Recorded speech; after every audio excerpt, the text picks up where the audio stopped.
Well, of course, the heart of the Christian faith is that these elemental forces you're talking about embodied themselves in a human being and reconciling mankind to God. Yes, and the basic Buddhist idea is that that is true of you as well. And that what Jesus was a person who realized that in himself and lived out of the Christhood of his nature. What do you think about Jesus? We just don't know Jesus. All we know are 4 contradictory texts that tell us what he did.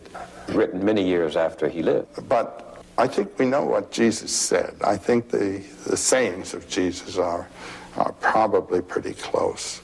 But when you read the Thomas Gospel, the Gospel according to Thomas, which was dug up there in that, with those other Gnostic texts, it has all the flavor of one of the synoptics, Matthew, Mark, or Luke, except that it doesn't say quite the same thing.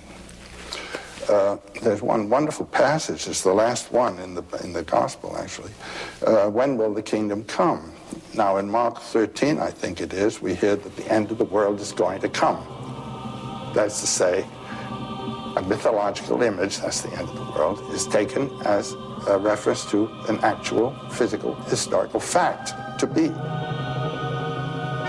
When you read the Thomas Gospel, Jesus says, the kingdom of the Father will not come by expectation. The kingdom of the Father is spread upon the earth, and men do not see it. So I look at you now in that sense, and the radiance of the presence of the divine is known to me through you. Through me? You, sure. A journalist? Jesus also says in this text, he who drinks from my mouth will become as I am, and I shall be he. He's talking from the point of view of that being of beings, which we call the Christ, who is the being of all of us. And anyone who lives in relation to that is as Christ.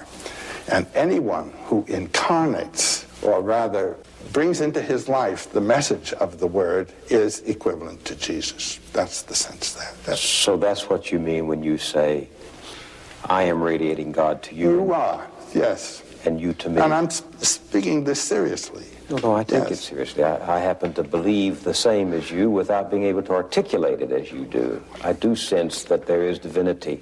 The divinity is in the other. So you are the vehicle. You are, as it were, radiant of the Spirit. And that's, why not recognize it? I'll tell you what the most gripping scripture in the Christian New Testament is for me.